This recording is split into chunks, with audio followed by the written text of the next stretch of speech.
Hello, everyone. Candice Thompson-Zachary here from Dance NYC.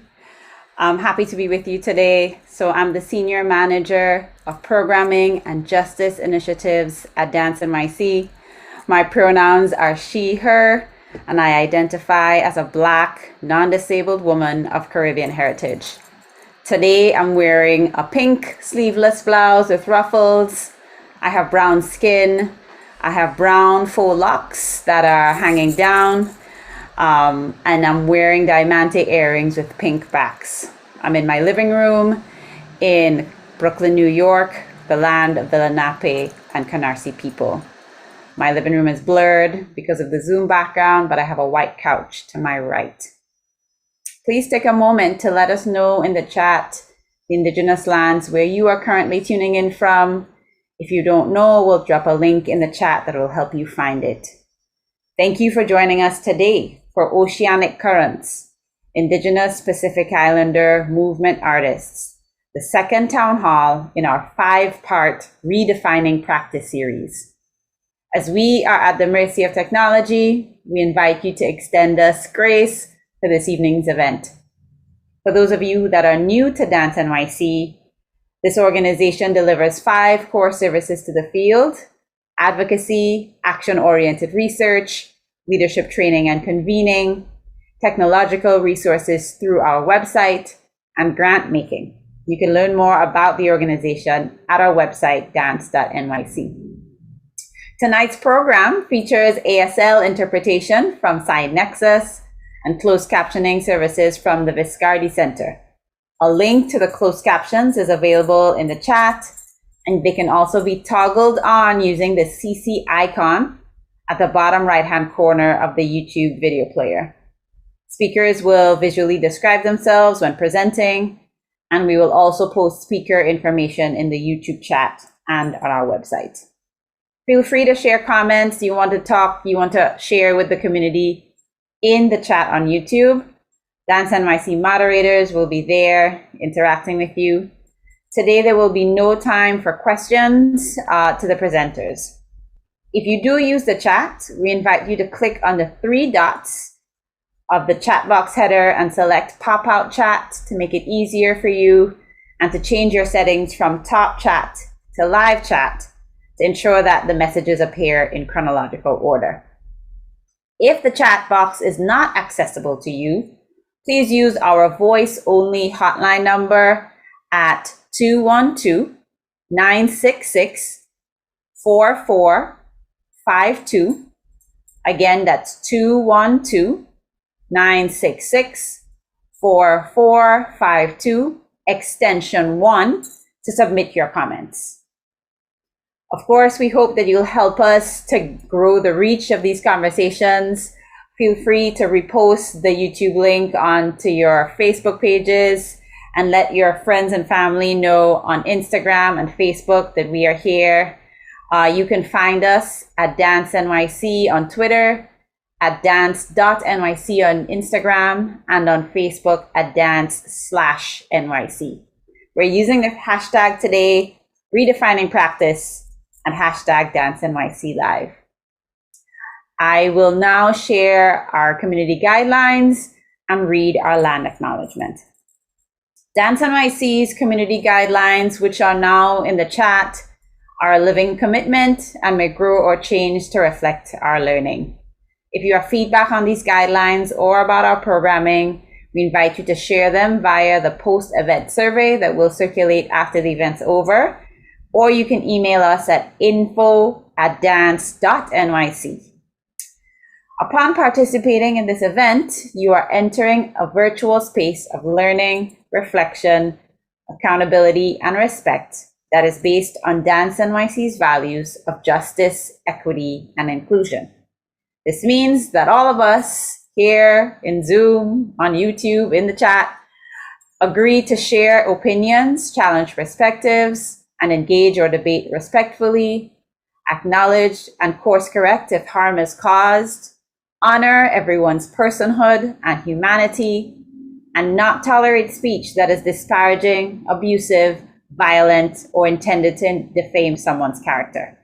If anyone acts in violation of these guidelines, they will either be warned and asked to course correct or removed, depending on the severity of the action. We thank you in advance for your collective agreement to these guidelines. I'll now like to share our land acknowledgement. Please join me in this practice. As a way of deepening our work and learning in racial justice, we regularly practice land acknowledgements at meetings and public convenings to recognize our country's violent history and its legacy in the space we occupy. This practice is currently under development with the guidance of Indigenous dance artist and activist Emily Johnson to ensure that we embody this allyship. This includes taking actionable steps towards reparations, in this instance by nurturing relationships with local Indigenous and First Nations artists and organizations, and making pathways for Lenape artists and leaders to return to Lenapehoking today. I would like to acknowledge that the city of New York is on stolen land, more specifically Lenapehoking, the unceded homeland of the Lenape people, who are also recognized federally as the Delaware Nation of Oklahoma, Anadarko, Oklahoma, the Delaware Tribe of Indians, Bartlesville, Oklahoma, the Stockbridge-Muncie Community, Bowler, Wisconsin, and in Canada, the Muncie Delaware Nation, Moravian of the Thames First Nation, Delaware of Six Nations. The Lenape people are the original inhabitants and caretakers of this land and gave Manhattan Island its name, Mannahatta, meaning hilly island or place where we go to gather the wood for the bows. Additionally, as we are gathered digitally and inspired by Adrian Wong of Spiderweb Show in what is currently called Canada, I invite us to consider the legacy of colonization embedded within the technologies, structures, and ways of thinking we use every day. We are using equipment and high-speed internet not available in many rural Indigenous communities that at times leave significant carbon footprints, contributing to climate change that disproportionately impacts Indigenous communities worldwide. We acknowledge that changing these inequities are our shared responsibility, as are our roles in reconciliation, decolonization, and allyship. We recognize that as an organization based in New York City, we have benefited and continue to benefit from the systemic displacement and subsequent erasure of Lenape people and governance on their land. Please join me in taking a moment to recognize and reflect on the centuries of violence, displacement, forced migration, and settlement here, as well as the centuries of resilience and leadership of all Indigenous and First Nations peoples on Turtle Island that have led to our presence and livelihood in New York City today.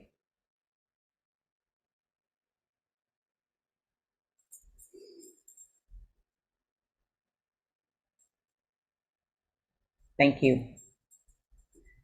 Continuing our practice of recognition, we would like to name openly the legacies of the African slave trade, migration and immigration patterns, the disability rights and disability justice movements, and the LGBTQIA+ fight for justice. These areas and tactics of oppression through which white supremacy and settler colonialism have enacted and sustained its power over time are not the only areas, but rather the main focuses of Dance NYC's ongoing historical acknowledgement practice.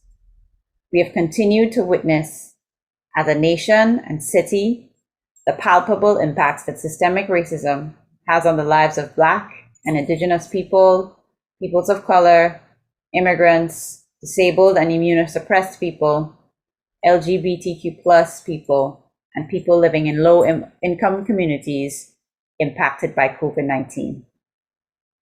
White supremacy continuously manifests itself in violence at the hands of law enforcement and in interpersonal interactions, in our government's response to COVID-19, and in our cultural institutions. We acknowledge and mourn all the people whose lives have been violently harmed or taken by the actions of white people, institutions, and systems, and the many accomplices, witnesses, and beneficiaries of white supremacy who have actively participated in or stood by and observed in silence. Let's take a final moment of silence together.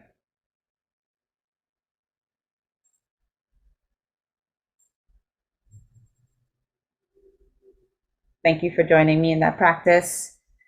And now, let's switch gears. I am pleased and thrilled to continue the Redefining practice series tonight with our conversation and sharing that is about to ensue. This series focuses on the evolving landscape for dance as professional practice, living ritual, and technical production. Through these events, this is event number 2, we will collectively explore how artists and institutions are adapting, unlearning, innovating new ways of being in creation, and the many phases that creation takes to prioritize new learnings in racial justice, physical, emotional safety, and community care. Through each event, we'll be conversing with distinct communities and cultural groups, and as with most conversations, those who are represented here are not the entirety of any particular community. We hope that these gatherings are a starting point for more conversations and more perspectives to be shared in the future. And with that, it's now my pleasure to pass the mic to Ahimsa Timoteo Barón, who will help ground us for tonight's event and who will further introduce our co-organizers, Kaina Kenya and Anthony Ayu. Ahimsa is a multimedia artist, editor, educator, activist, organizer, and is one of the curators and co-organizers of this evening's event. Welcome, Ahimsa. Thank you, Candace. It's an honor to be here with everyone today. Just one second. Okay, greetings.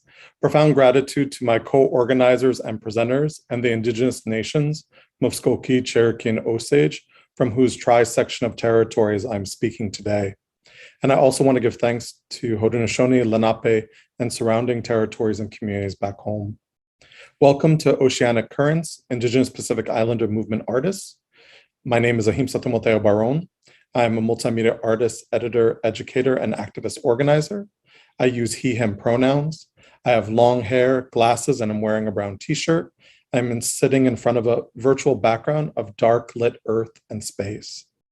I am the curator and co-organizer of tonight's event. I'm going to keep my intro very short to prioritize time for our presenters. All of our bios are on the Dance NYC website for this event. I'm going to begin by reading the event description, so we record this into our future ancestral archives. Oceanic Currents, Indigenous Pacific Islander movement artists. Weaving together womanist, queer, trans, and progressive Indigenous Pacific movement artists in New York City and the diaspora, this gathering seeks to strengthen internal and external community ties and further Native dance futures. Intersectional Pacific Islander choreographers and dancers, cultural practitioners and critics, artists and activists will engage in conversation from the multiple current and historical challenges facing Oceanian movement makers and their larger creative communities. Through talk story and sharings of their movement practices, the moderators, presenters, and discussants will share aspects of their solo and collaborative artistry and discuss how to create shared spaces of joy, innovation, mutual support, and resistance. Surviving the economic and health challenges of disproportionate impacts of a multi-year coronavirus pandemic, ongoing and intensified intersectional violence and oppression, environmental assaults and challenges to Native sovereignty, and colonial conservative settler political systems, Indigenous Pacific movement artists remain resilient, mobile, and active continuers of sovereign movements. I'm honored to gather with my co-organizers, co-moderators, Anthony Ainu. Sorry, I've known Anthony for years. I'm a little nervous. Anthony Ayu, thank you, Anthony. Anthony Ayu and Kaina Kenya, choreographer, dancers, and co-directors of Te Mana. And our speakers, Carol Noelani Lau, a cultural practitioner and advocate, and co-organizer of Hua Ali'i Ilima o Nuioka, as well as Pele Bausch, who's an interdisciplinary choreographer and dance dramaturg, Dakota Camacho, who's an artist, researcher, and co-founder, creative director of Gimatan Guma, and forgive me for mispronouncing that perhaps. Lehua Nani DeFranco is a dancer, choreographer, and Indigenous environmental rights activist. And then our discussants and dialogue participants, Leana San Agustin Naholova'a, who is a writer, editor, and filmmaker, and No'u Rivila, an Oiwi queer poet, performer, and educator based in Hawaii. I would like to dedicate tonight's event to the living legacy of Hananike Trask. I hope tonight's coalescing leads to future autonomous Indigenous Pacific programming and sovereign cultural work supported by New York City dance, arts, diversity, equity, and social justice organizations and funders, and by all our communities. Please welcome our co-organizers and co-moderators, Anthony Ayu and Kaina Kena. Thank you again, everyone, for being here.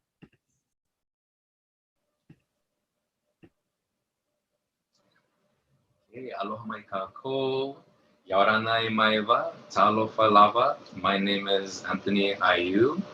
I am one of the co-directors and co-founders of Te Ao Mana. My pronouns are he, him, his.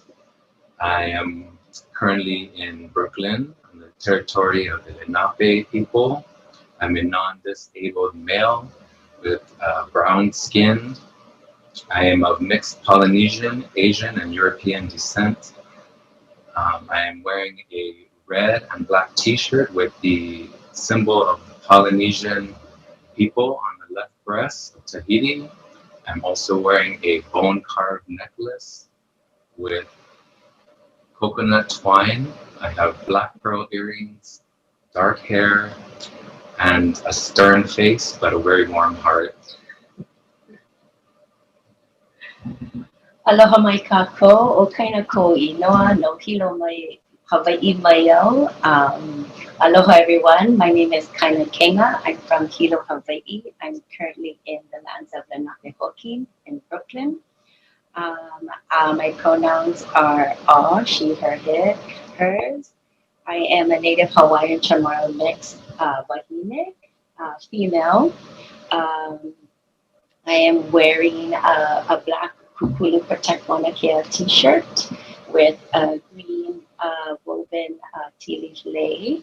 I have long brown hair, brown Mauna Kea, which are triangle carved out wood earrings, purple orchid flower, red lipstick, and we are in a background. Our backdrop is a red pareo or surround fabric with Polynesian print. Aloha mai kako. Welcome everybody. Welcome. So you're curators for today, and we're really excited. Actually, we're super excited. You can't maybe tell because we're a little bit nervous too. But I think if, and you guys can correct me if I'm wrong, but I think this is the very first Pacific Island only, or Oceanic Pacific Island people's event, large virtual event that is happening. So this is like really exciting. Normally we are, kind of fit in with under another category is like, a side note, I guess you could say, but this is particularly and exclusively all Oceanic peoples, artists, movement artists, and multidisciplinary artists and cultural practitioners. So this is very fun for us, and we have some really awesome people who are going to be presenting to you today. Most of them who we know and have worked with ourselves. So we're really excited to present them to you and for you to experience their work and their perspectives and their vision as Pacific Islanders and artists based in New York City primarily, and what their experience has been, and especially through the pandemic, and how they've been able to adapt and be able to still create and exist and flourish in their work during this time. So without further ado, we'd like to move on into our first artist. kind of knows her specifically. We both know her, but I think kind of knows her a little bit better. So I'm going to let her introduce Auntie Carol Noelani Lau. Yes, aloha, yeah. So we're going to bring to the talk Auntie Carol Noelani Lau, who we know from many different opportunities working together, sharing Hawaiian culture as a practitioner and hula dancers. So we're very excited to have her here, especially for what she has shared with us throughout our time in New York. We've been able to look up to her as a beautiful example of what we need to do for our communities here. So mahalo. Thank you for being with us, Auntie Carol. Aloha. Aloha mai kako. O nau nai tahala me talehua. E halelehua no ia nakano e. O taua no ia e ano ia e ali ane. Ho iro tahiti mai. Ah, hiti mai no ko. Ai hiti puno me ke aloha. Aloha e. Aloha e. Aloha e. Aloha mai kako. O Carol Noelani Lau Koinoa. My name is Carol Noelani Lau, and I am a Native Hawaiian Chinese woman, non-disabled, and have yellow brown, light yellow brown skin and long dark hair. I'm wearing a long purple dress in Hawaiian called a hula ku, and on my head I have a flower garland, a lepo'o, made of hydrangea or popohau. Originally, I come from a healthcare background, having many years as a clinician and administrator, running one of the largest health centers in the Bronx. But now I'm retired and can spend time exploring my heritage and my cultural roots and more about dance. I am one of two co-leaders for Pua Ali'i Lima o New Yorker. It's established in 2009, and it's the New York branch for our Oahu-based halau under the direction of Kumu Vicky Holt Takamine and Kumu Jeff Takamine. And we've participated both in New York group and with Oahu Halau in performances, cultural events, from street fairs to more formal venues, such as La Mama, where our group is a house company.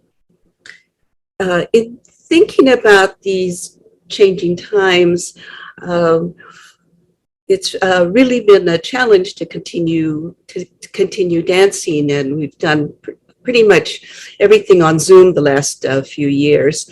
But the one silver lining has been that we've gotten to see our kumu every week now, which is so special. We otherwise saw her maybe once a quarter if we were lucky. So that's really a blessing. And in really thinking about strength and resilience and grace, an introduction to what I'd like to share with you. I think back on our last reigning monarch of Hawaii, Queen Liliuokalani, and the beauty and her resilience and her strength when she was accused of treason when our kingdom was stolen in 1893 and then put under house arrest in 1895 for the better part of that whole year. She was allowed very little, but one of the things that she was able to have were flowers from her garden. And so what I'd like to share today with you is a song that she composed during that incarceration. And it was came to being because she was reminded of getting flowers from one of her her gardens, and it's called Ku'upua Ipawo Kalani.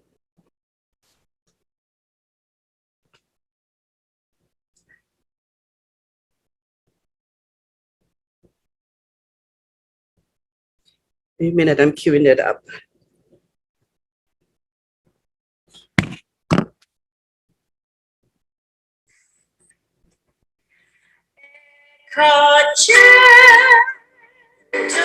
Breeze and waft my neck.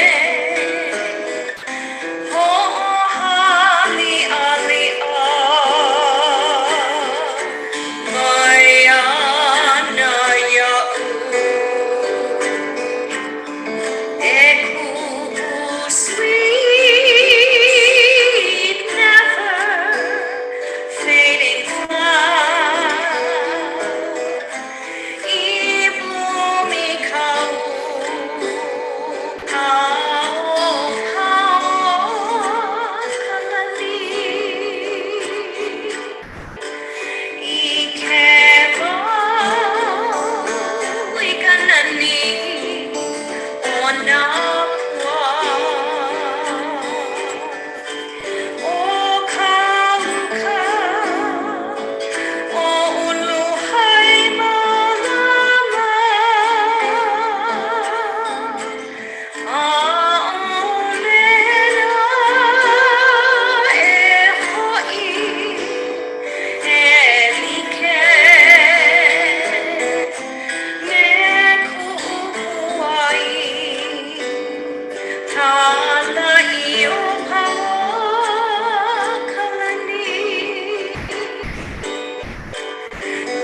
Hanaho, Hanaho. Hanaho!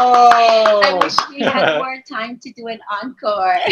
To Anthony and Karina speaking again.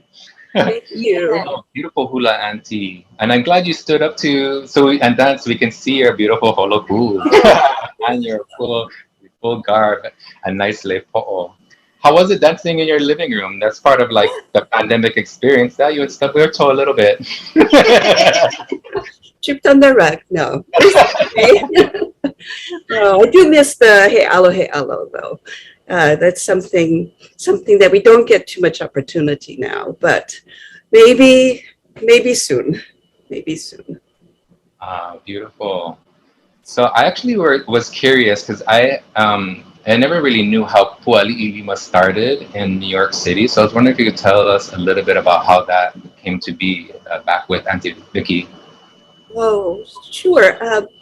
Kumuviki used to come and do workshops in New York.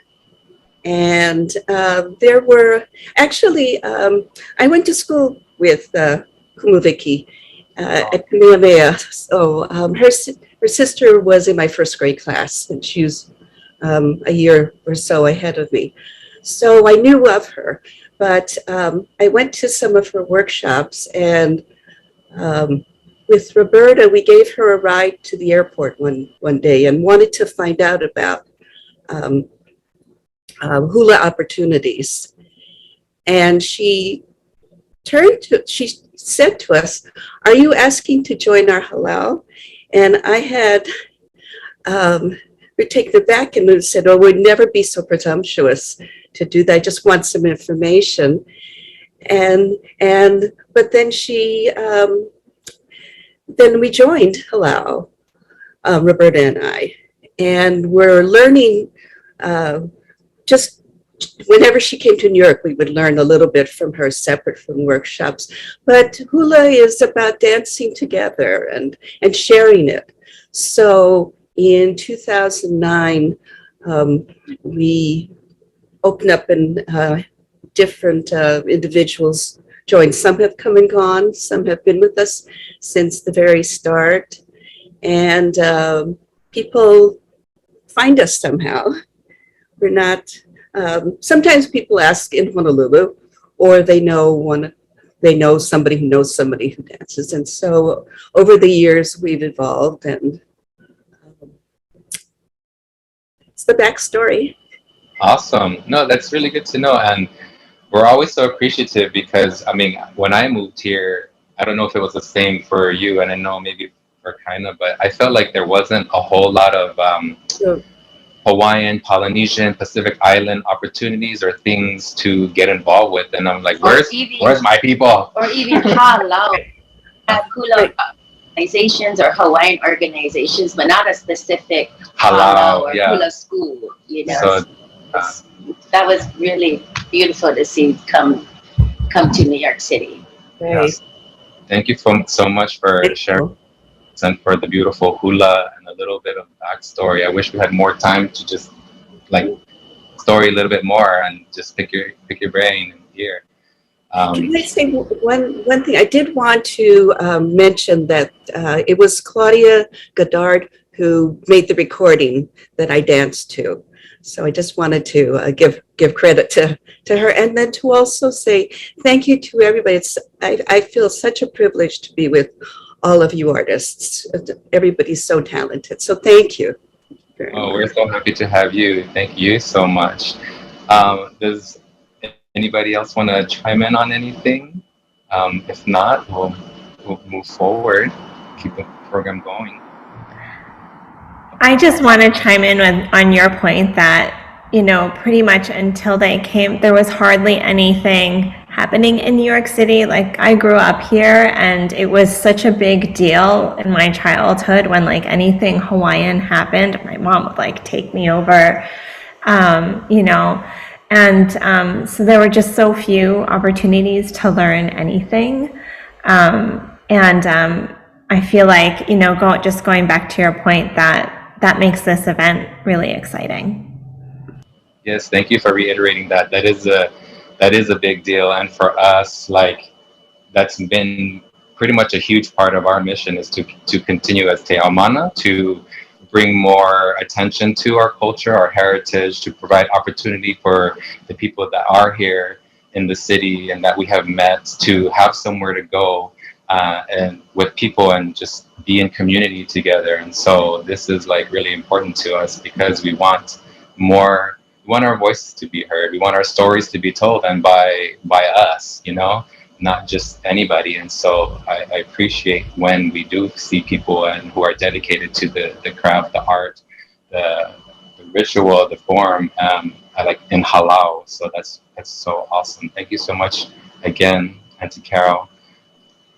Okay. So we're going to move on to our next artist and presenter who I love dearly, and we both had the opportunity of meeting at one of our La Ho'iho'i Ea celebrations here in Rockefeller Park in New York City, and that is Dakota Camacho, who is a Calamite. Let me reverse Calamite. That is actually, let's save that intro for Dakota. We're actually introducing our lovely artist that we met through 92Y Pacific Time project that we did together, and we had the opportunity of showcasing with Pele Bausch. What year was that? Oh, I don't remember. It was probably a few years back. But this was another special event because it's not just like traditional or, you know, specifically cultural work. One of the dance director, John Mario Sevilla, who was the director of the Harkness Center at 92Y, created a special showcase for Pacific Islanders called the New York Pacific Island Time, which is a great title. And so it was able to showcase artists who are of Pacific Island descent, but also have background and experience in contemporary art or contemporary dance forms. And this is where we met Pele. We're like, Pele, that's a big deal name, you know, like, who is this Pele? How come we have never met like Pele, you know, in New York City? So we finally got to meet Pele and saw her amazing work. It was actually focused on her name and her story with that. So we'll let Pele introduce herself and tell us a little bit about her work. Thank you so much. Yes, so my name is Pele Bausch, or also Pele Bausch. So I have two pronunciations of my name, and I was making a piece about that situation when I met Anthony and Kaina. And it's now an evening length work that you can come and see in the future.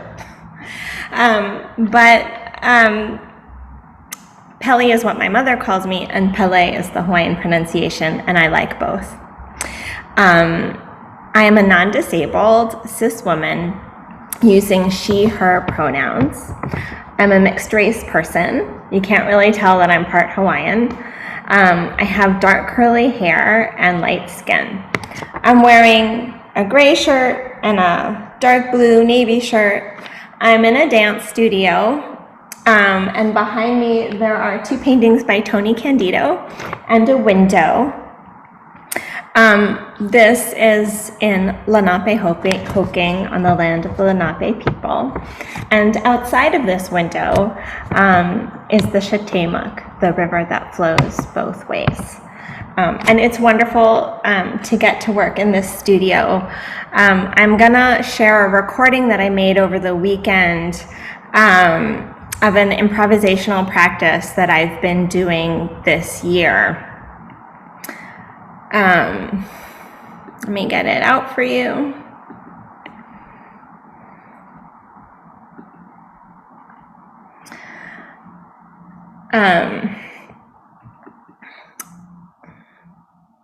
So I will let it play a little bit.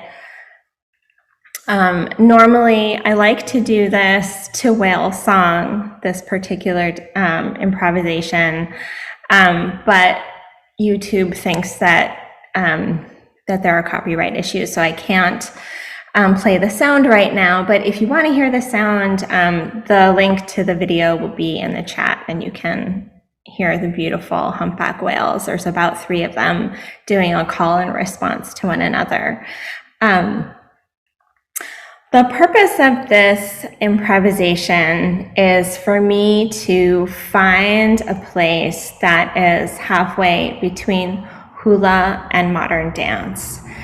And halfway really inside of me, not necessarily from an outside viewpoint, although I do like it when it also looks like my intentions are visible. But, you know, I grew up without a lot of information about Hawaiian culture. And my mother is from Hawaii, but she didn't grow up with that either. And so, and I only studied hula for 4 years, and I'm not a real hula dancer, but I love hula, and I think it's an incredible embodiment of Hawaiian culture. So in this, my task is I focus on the movement qualities and trying to embody those. So like the efforts. So in this instance, I'm trying to tap into the strong weight that can happen in kahiko. There can be a lot of really direct space, right? And there's a lot of, so now I switched attentions in the video, but so there's a lot of like eyes following hands, right? That's a huge part of it. There's a lot of focus on flow and moderating the flow of the energy. And when I say flow, I'm also speaking in Laban terms. And I'm not saying that any of these qualities are the only qualities in hula. Like hula encompasses all movement qualities depending on the choreography, but these are the ones that I've gotten to do in my short time of study. And these are things that help me to feel connected to the heritage that I'm trying to learn about. When I did study hula, there was so much information about protocol and who, and the commitment that a person needs to make in order to be a part of that. And so part of my wanting to find this halfway point is also about wanting to show respect to this beautiful form that I haven't finished learning. And it's also about the fact that I myself am in a halfway point between learning about my own heritage and being also who I am here in New York City.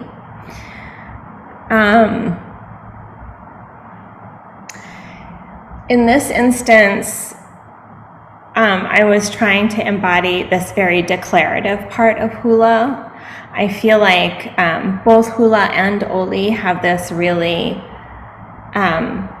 affirming way of presenting themselves, that they say like, this is the thing, and there's a real just imperative and declarative nature sometimes to the forms that I think is really powerful.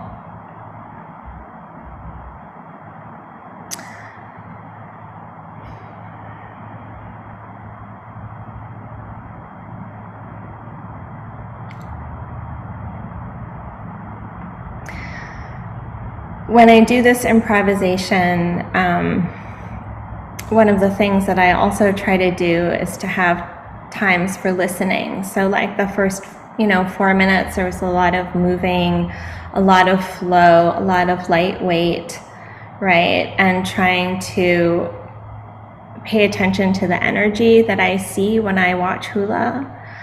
But then there's also a receiving side to the improvisation of trying to feel, what did that do to me in my body? What do I feel is in the room? Can I feel the kapuna? There's a listening aspect to it.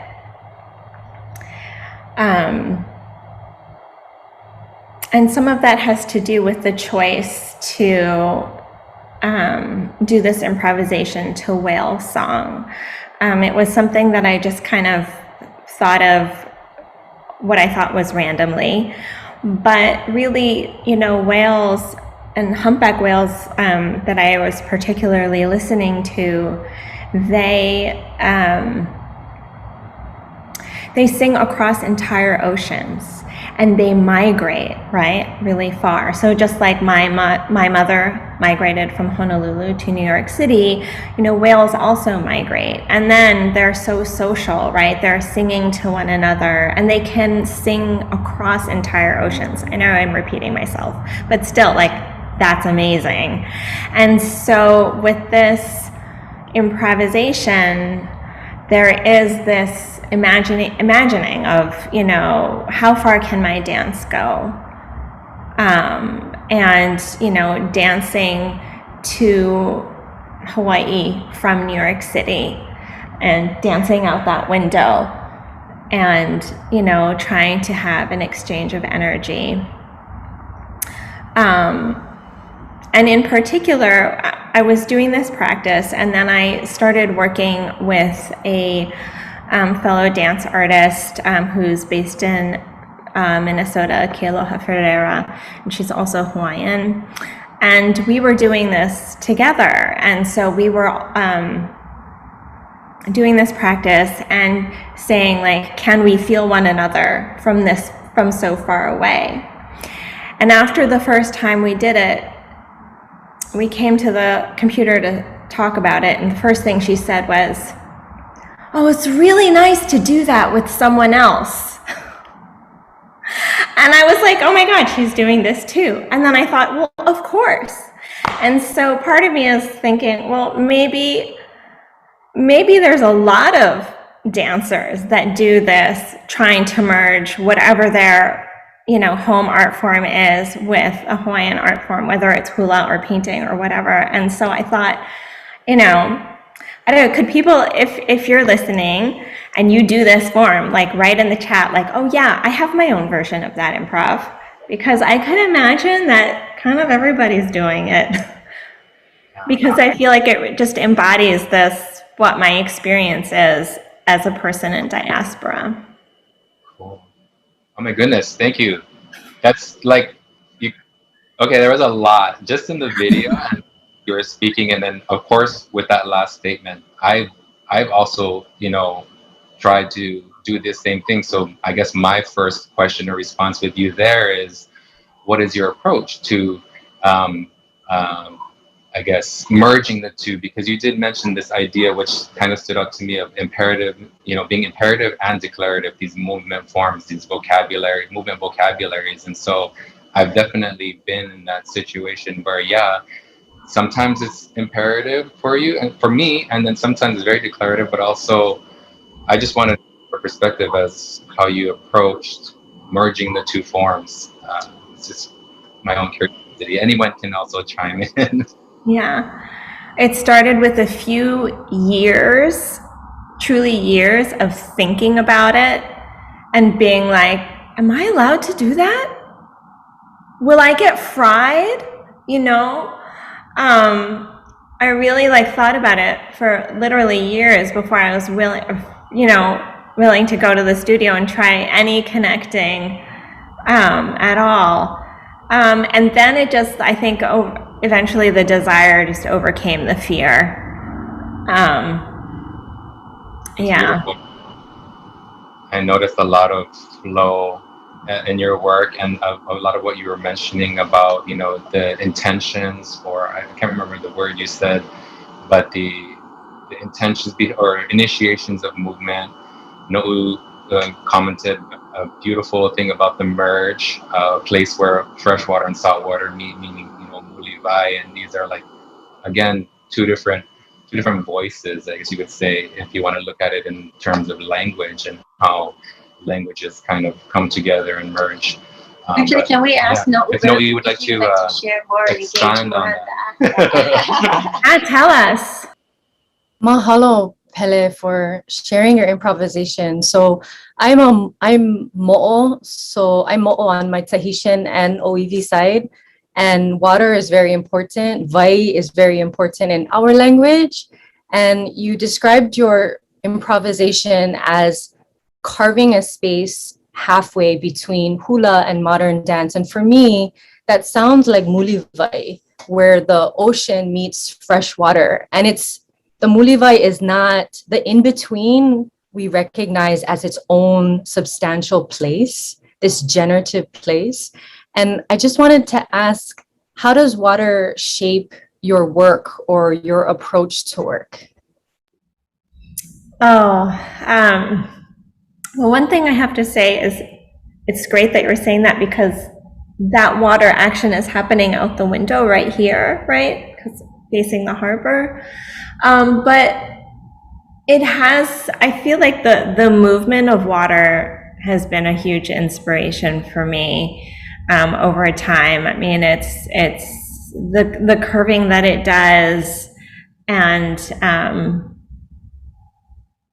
the way that it flows and the power that it can have is really beautiful. And so water is an amazing dancer. And that's definitely, something that I have tried to learn from. I've tried to learn from water, and can I be liquid like water? Yeah. But on a content level, which I think is something that you're also speaking of, it's a new idea for me on a content level. Yeah. I love that connection too, where Nohu was talking about how the mulivai is its own substantial place of being. So I made that connection as you were talking about your experience of not being a full hula dancer. I don't know if you say that, but like hula for us is a lifetime practice and learning. So I love that you actually mentioned that about how you are where you at now in your hula practice, and you're combining it with what your experience so far, what you have with your previous experience, and you're creating your own mulivai in your practice right now. So that's really awesome. Mahalo. And I have to say, so the time period when I was studying hula was with Hawaii Cultural Foundation and Na Lehua Mele Mele with Carol No'elani. That was such a long time ago, and it was so gratifying for me to enjoy her presentation and to see the beautiful dancer and chanter that she is. So, Maikai. Awesome. Thank you so much again. Beautiful presentation. So now she was so excited. Now I know. I got so excited from after you shared and commented on the last presenter. I thought we was in our third artist. Moving on to our next artist that we both know so dearly and love, and we had the honor of meeting at our celebration of La Ho'iho'i'ea in Rockefeller Park in New York City, is our dear relative Dakota Camacho, who was beautiful, sharing his Wahan Chamorro rapping going on at the celebration, which is Hawaiian Restoration Day. For those who don't know what La Ho'iho'i'ea is, it's one of Hawaii's national holidays. So without further ado, we are going to introduce Dakota Camacho. Aloha. Hey.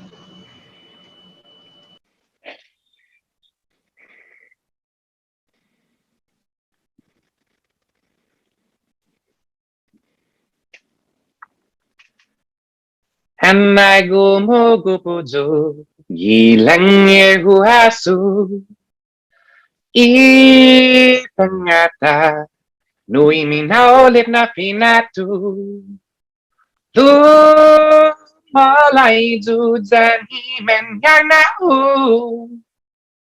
Na lord la healing not la. Adu ha iting na to do. Hoi. Hafa Adai, ina anhu si Dakota, Mafin Yaguzu, Giza Itano Snahomish, Mapotsazu, Giza Itano Dr. Obj, Swinamish, dan Shwedab, Machtauzu, Yinan Iman Mofan Tau Tau, Yinan Logwas, Langafin Se, dan Eginzu, dan Tau Tau Mongmon Tom Home, dan Hagatnizu. Greetings, my people who look after each other. My name is Dakota Komatsu. I opened today with song because one time there was an auntie that yelled at a room full of indigenous people and was like, you need to introduce yourselves by singing more often.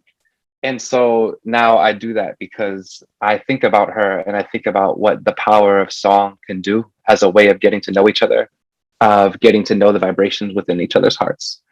I am Mahtao or Tamoro from the islands of Lagwas, and I am of the Tse and Egin clans of the villages of Mongmong, Tomhom, and Hagatnya.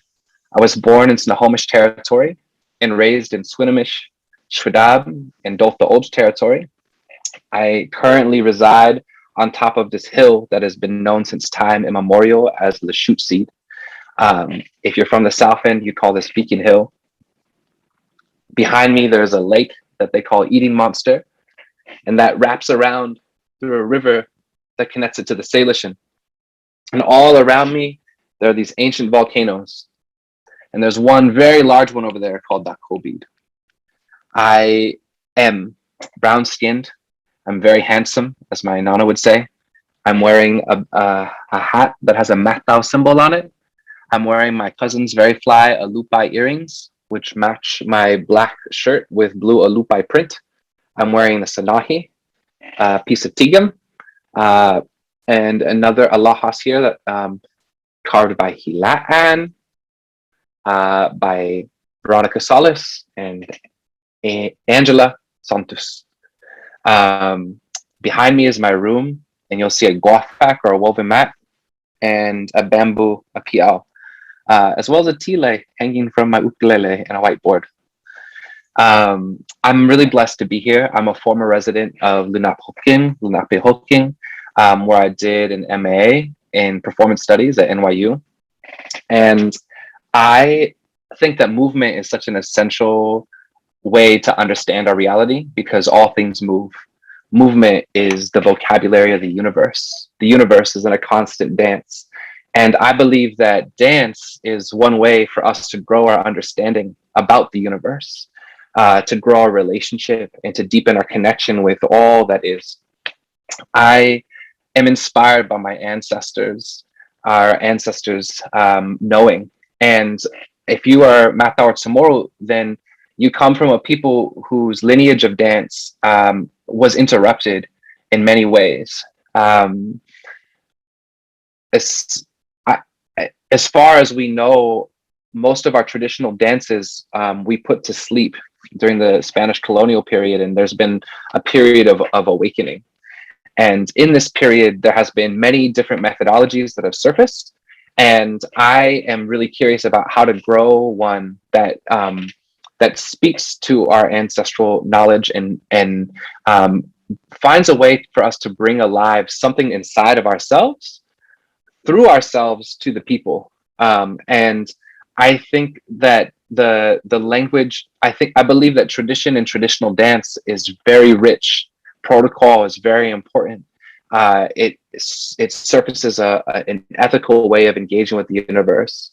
And also there are those of us, there are relatives amongst us who come from traditions and peoples whose access to that has been shifted and changed. And we too can create ways of awakening something inside ourselves. So this practice I'm going to share with you all is one of the ways that we're working on doing that in our Dimatangumat family. And it is bringing our language alive. So I'm going to invite you to get up right now and follow my directions. And I will invite you to understand everything I say to you, even when I'm speaking to you in Fino Hadza. And if you are joining us today and you have your cameras on, feel free to join me with your camera on, and also feel free to leave it off. But if you want to join the party. Okay, so Fanogi Otlu Ikanaimo Gitizanmo Hagung Halum. Breathe in. Hagung Hujung. Hagung Halum. Hagung Hujung. Hagung Halum. Hagung Hujung. Lasta. Lasa. Lasa I hiosmo. Lasa I kanaimo. Lasa I faluna hiosmo. I faluna kanaimo. Lasa I matamo. Lasa I lumo. Lasa tengomo. Salengamo. Agagamo. Haofmo. Tizanmo. Tatalotmo. Tatagapmo. Bagonmo. Tatnokmo. Okmo. Adengmo. Hilo. Papat. Hilo. Papat. Okay? Hinalo.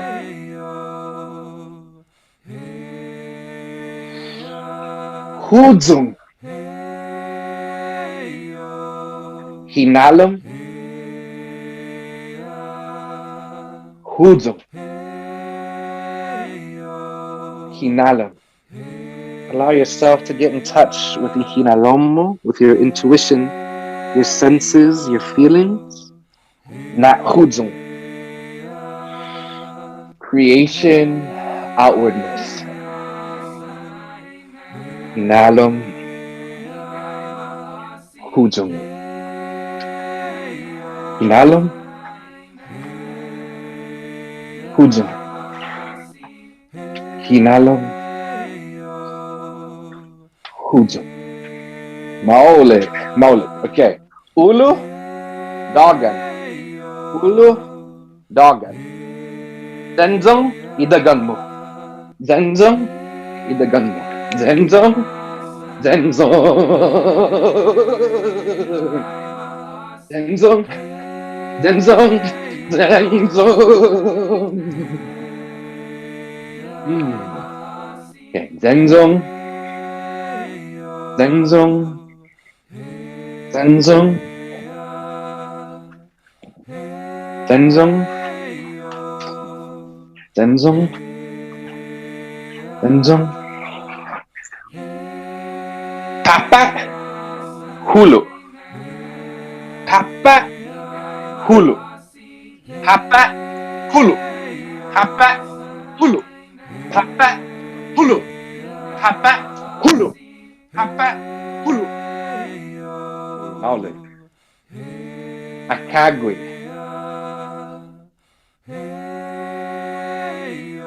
Akagwe.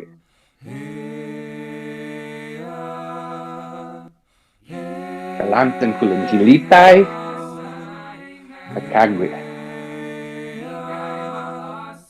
Agapa.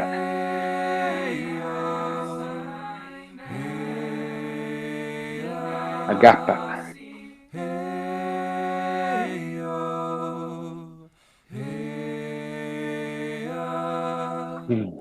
Knowledge. Okay. Agapa. Akagwe. Akagwe. Agapa. Agapa.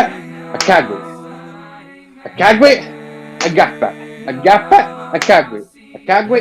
Agapa. Agapa. Akagwe. Akagwe. Agapa. Agapa. Akagwe. Akagwe. Agapa. Laxatic.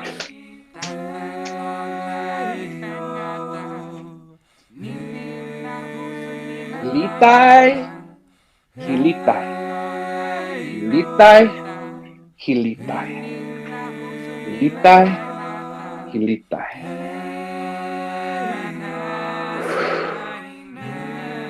Polo itinay mo, itidan mo. Sa hagong.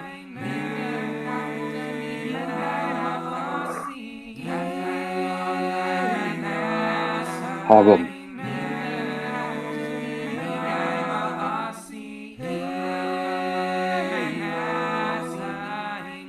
Hagong.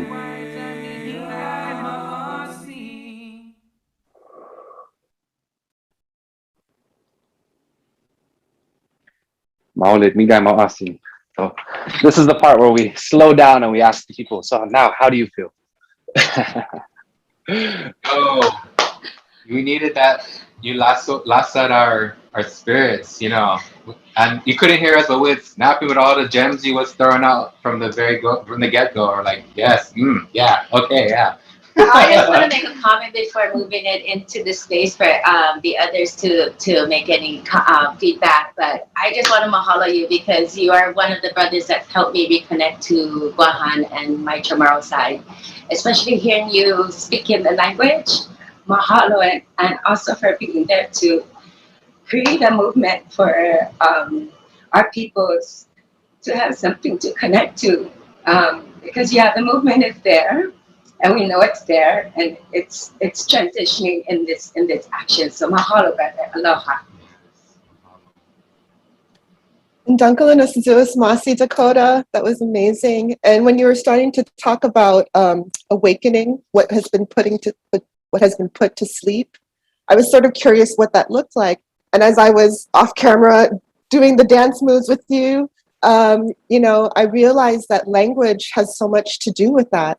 And I wanted to share with Peli, you know, being in this in-between space and this halfway point, you know, for me, that has my watering my roots, my being at that same halfway point is through Olelo Hawaii, I'm in like 201 class right now. My kumu has a hula background, so there's a lot of hand gestures, you know. And so just a general question about how important it is to incorporate language in dance. And I've never been part of a halau as Auntie Carol as part of, and so I don't know what that experience is like, but I do see that so many folks who do practice hula have that kind of foundation in language. And your work is just really inspiring in this direction.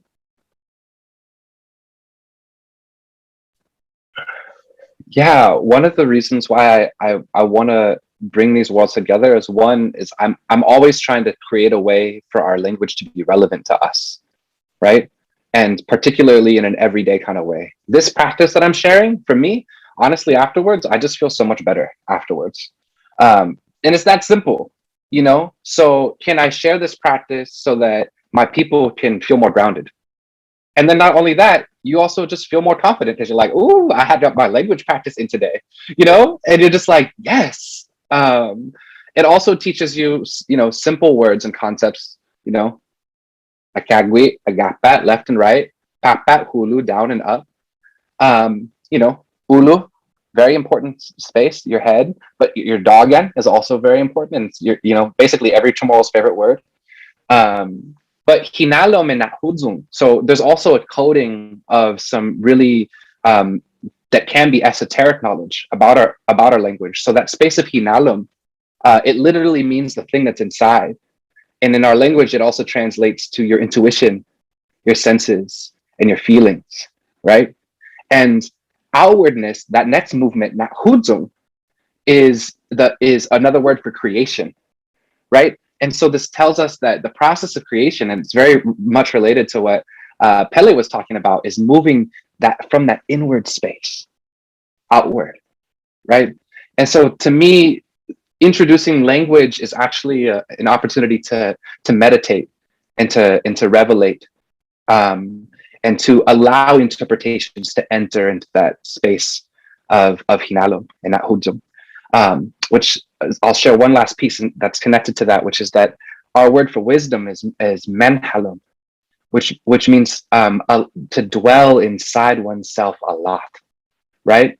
So this practice is one method, and when we do it, you know, in the big group, we can do this 5-minute version, or we can do like a 2-hour-long version, right? And it allows different types of opportunities to let that inwardness come out.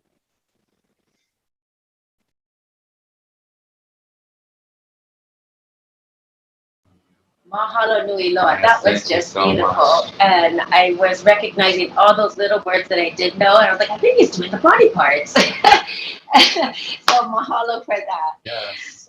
So important. For sure, the language is the root of all of our, you know, Polynesian practice. Like everything is in the language, everything that was passed down through oral traditions. So like it's a huge deal, and to we share your reawakening, absolutely. Like, thank you so much for bringing us along. Again, okay, we have one last exciting presenter. We know Lehuanani very well. Well, I think we know her very well. We've worked with her personally for several years, and she's danced with us and worked on a lot of projects with us. So we are always happy to have her enthusiasm, her excitement, and her energy. You want to say anything particular? Oh yeah, I mean, just really grateful. I met, Lehua through her brother, and it was him speaking about her interest in reconnecting to hula, which is kind of how we reconnected before she came on board with Te Mana. And so it's been beautiful to see her come dance and move through her journey in hula and other dance practices. And excited to have her here to share more about her practice. So mahalo, welcome, Lehua. Mahalo. Aloha mai kako o Lehuanani DeFranco ko inoa. He kia I kanakamoli ao no na pono o na oiwi e ka hea ana ao mai na aina o Lenape Ame Canarsie. Hello everyone, my name is Lehuanani DeFranco. I'm a Native Hawaiian protector for Indigenous rights. I'm a guest on Lenape and Canarsie lands, which is also known as Brooklyn, New York. My pronouns are she and her. And I'm a non-disabled cisgendered Wahine of Native Hawaiian, Chinese, and Sicilian descent. I also grew up in the Hawaiian diaspora in Manahoac territory, and I am still very much a student of Olelo Hawaii, which is our Hawaiian language. I have fair yellow skin and a large amount of hair with half of it pulled up in a messy top knot. I'm wearing a black sleeveless shirt, and I have silver webbed earrings. And I'm also representing our sacred Mona with our Mona shawls. It's a red Mona shawl with a yellow Mona symbol, and then a mother of pearl necklace and the symbol of our Mona, which kind of had mentioned earlier, but it's in this shape of a triangle, just like a mountain. Behind me is a plain white wall. So just a little other information. I am an organizer with Uprooted and Rising to end higher education support for big food and white supremacy in the food system. And currently I'm campaigning to get the University of California to divest from the 30-meter telescope in order to protect our sacred Mauna Kea from desecration. I also work with an organization called Roadwork Center, which was an organization formed in '78 to build multiracial coalitions through women's culture. And I recently joined a Navajo musical education program called the Heartbeat Music Project. It's tuition free and it supports Dene K through 12 youth through the intergenerational transfer of culture, language, and music on the Navajo Nation. And I'm also a very proud member of Te Mana and have a lot of respect and love for both Anthony and Kaina. So I'm going to be sharing a bit about my personal dance work. I come from a contemporary background as well. And I received a grant from Halavai, which is a Native Hawaiian and Pacifica organization in New York City during probably around the beginning of the pandemic when things started to shut down. And I collaborated with a dear friend of mine, Mark Maui Kane Hoalani Level. And the two of us wanted to get together and create something. He lives back in Oahu. And so this was a chance for us to work across oceans and across disciplines. And creating this piece for me was really a source of grounding. I took a bit of a break from the dance world post grad school. I was a bit disillusioned with creating art. It felt really selfish for me with the world kind of in a chaotic moment. And then I kind of reconnected it. Actually, I met Dakota through a Maori choreographer, Jack Gray, and continued to dance with Anthony and Kaina through all that process. And that's where also I met Mark. And it was the first time I really was able to see a place of combining my Hawaiian heritage and my contemporary dance background as well. So I'm going to share my screen and just sort of describe the movement score that we created with, and then I'll show just about a 4-minute piece. So to start off, Mark translated a bio that I had sent for the grant, and we talked through the language. He had me translate it in reverse so that I knew exactly what was happening.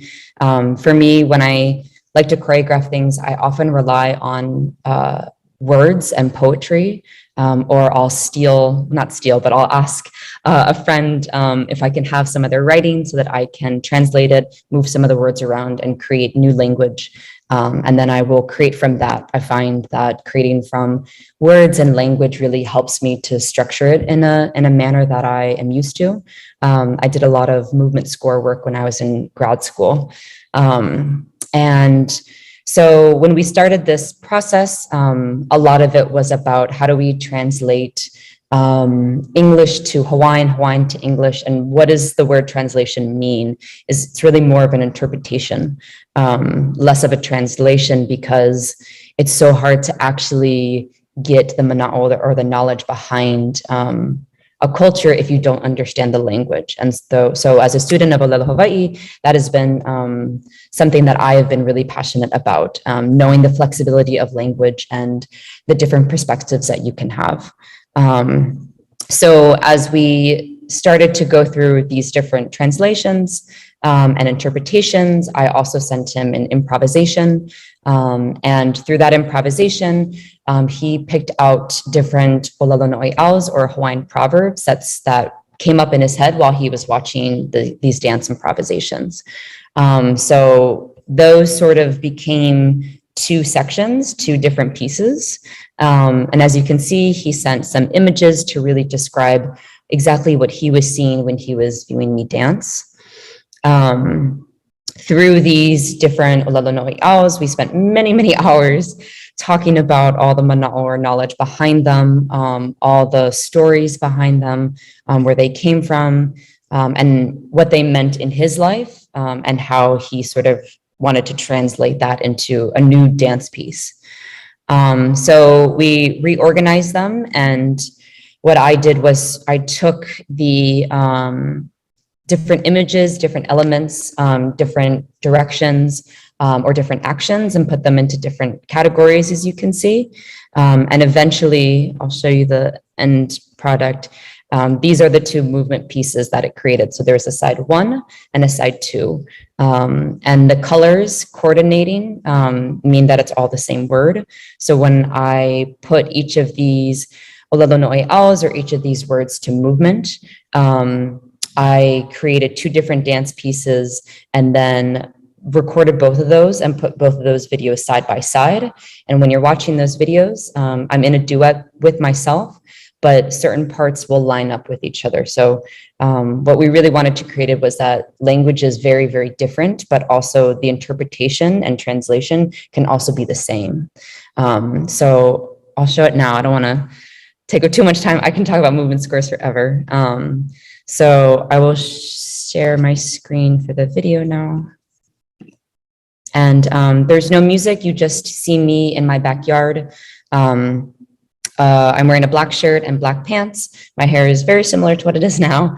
I'm barefoot and I'm dancing in my backyard. It's summertime, there's grass all around. There's a fence with ivy, and then you can see some apartments in the background as well.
Yeah, so that was that.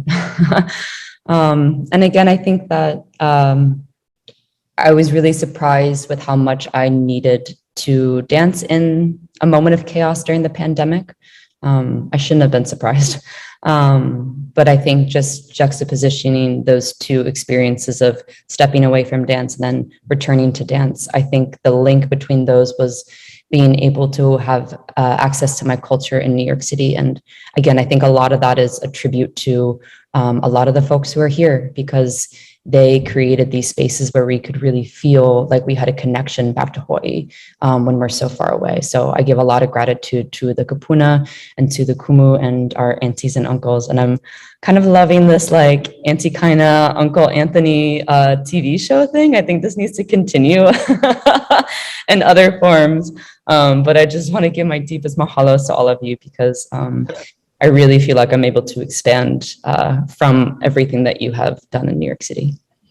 Mahalo, Lehua. I don't know, I know Kaina doesn't like to be anti-status, and I don't know if I'm ready for uncle status yet, but we'll see. Wow, so interesting movement. Like, I love, again, the juxtaposition, and again, the idea of languages. That it's just the thoughts that came to me is how there are a lot of, even just in Pacific Island languages, how there are a lot of similarities and then totally not similarities. I guess, I don't know if that's right vocab. And there's places that overlap, which are beautiful and that kind of reconnects us with everyone. And then also the idea of, oh, this is so much easier to say in this language, but then when you say it in English, it's so much more labored and a lot more explanation has to happen, where I could just say that, that's probably a side note anyway, but putting them together, I never really would have thought, how can we look at these side by side and see how they mix, how they overlap, and how they interact with each other. So very interesting work. Thank you for sharing that. Yeah, I can echo that, because language holds so much culture, right? And like a way of thinking. So when I was watching your piece and watching the two of you dancing, and it made me think about, like, when I'm speaking a different language, depending on, like, the language brings out different feelings also inside of you, and it like puts you in a certain mood, so like I speak Italian, and Italian's like really enthusiastic. I can't like not feel enthusiastic if I'm speaking Italian. And I studied German, and like my children speak German, and like if I really want to boss them around, like I might switch to German. It's a little more like this. So yeah, and but so like languages bring out different parts of us, and so yeah, I just seeing this image of like two of you kind of doing the same dance, but not exactly the same, made me think about that. Like, who are you when you speak Olelo Hawaii? Yeah, definitely. And I think when I returned to it, there's like so much that I would change. Like I realized that I didn't acknowledge the other part of me for so long in this piece specifically, but I think that also speaks to the fact that I didn't feel like I could acknowledge the other part of my identity for so long. And so it's sort of like a bittersweet moment of realization. But also, again, you're just constantly learning. And I think it shows that you're so much of a student, even to the work that you think that you're exploring on your own. And language has come up so much here. I mean, just, Dakota, when you were doing your presentation, it's the thing where you don't, like, we know exactly what you're saying, even if we don't know exactly what you're saying, because you're so precise and you're so clear about that movement that you don't have to understand every little thing in a language. You just have to want to be in that intention. And I think that can be really powerful. And also for a lot of organizers and artists to support each other in this moment, I think it's a time of a lot of burnout and exhaustion, and knowing that people are there to support you on either side has been really beautiful for me.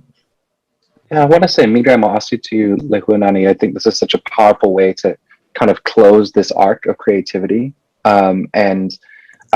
miga ma'asi to the curators and organizers of this. Like, my mind is blown on multiple levels that I can't even talk about right now because we're a little over time. But I wanted to just say, incredible to everybody. All of these different ways of activating Indigenous creativity. It's very incredible. I wanted to say, there's something you were saying about Lehua, about translation and what is it? And it had me thinking about, all of these things that we're encountering in different ways as Indigenous peoples, this burnout that you're talking about, the hardship, we're feeling that because our lands are under attack, because we're under attack, because our languages are under attack, because of the legacy of ongoing imperialism that Candace spoke to at the beginning of this. And it feels like all of us in different ways are surfacing medicines for ourselves and for our people. And I was struck about this concept of translation because in our language, pula is our word for translate, and it means to untie. And one of our words for confusion is gadon, which means to be tied up, right? So I think about this form that you're creating, this way of untying colonialism's hold that creates stagnation, of the way that you're unraveling the notion that you could possibly disconnect it, when obviously you're not. It's just so powerful and so beautiful, and it makes me just want to say, we're ending colonialism, we're abolishing the United States, and we're bringing our Indigenous worlds into such rich composure with every movement. And I feel that with each and every one of you all today. Wow, thank you so much. Mic drop again. Oh my goodness, I feel the same way. I'm just feeling so overwhelmed and so fulfilled, and like I'm kind of getting tongue twisted and fumbling, but I just want to say one last mahalo nui maururu roa for everyone, for taking of your time, for sharing of yourselves and your art. I know it can be a very vulnerable place to be and to share with people, and especially if they're not familiar with your culture and your heritage, our ways of working and being. And so I really want to share our appreciation for all of you and my love for all of you, because you guys just bring me so much joy. And so we're very happy to have had all of you here with us today. We'd also like to thank mahalo kako, mahalo to Dance NYC, the presenters, the artists, the guests that have come here today to share this space, all those seen and unseen. Mahalo, mahalo, mahalo. We are grateful for this time shared and space to be able to really engage in each other's practices and grow in the evolution of our cultures. So with that, we want to say mahalo for joining us, and we're going to pass the mic to Candace. Aloha. Thank you. Mahalo. Thank you so much. This is Candace speaking. And that brings us to the end of this event tonight. This was such a treat. I'm really honored and inspired by everything everyone shared. I want to just say a huge thank you to the group of participants that we just had with us. Anthony Ayu, Kaina Kenga, Ahimsa Timoteo Baron, Pele Bauch, Dakota Camacho, Lehuanani DeFranco, Carol Noalani Lau, Leana San Agustin, Nahaolova'a, and No'u Ravilla. Thank you again. We're so grateful. To everyone who tuned in on YouTube, thanks so much for just being there, being present, and sharing your insight in the chat and keeping it lively there and being like really wonderful witnesses. I want to share gratitude to our interpreters today, Gloria Vargas and Pam Pritzker-Ridley from Sign Nexus, and our captioner, Heather Easterly from the Viscardi Center, and our back-end producer, Sandy Shelton from Full Out Creative. And last but not least, our volunteer chat moderator, Ankita Agarwal, for their invaluable support. Dance NYC's convening is made possible in part with support from the Howard Gilman Foundation, the Mertz Gilmore Foundation, public funds from DCLA, and the New York State Council on the Arts, and from the NEA. Anything that was shared in the chat today, the resources, we'll add as well to the bottom of the event page on our website, dance.nyc, and we'll also include it in the follow-up email that you get as registered participants.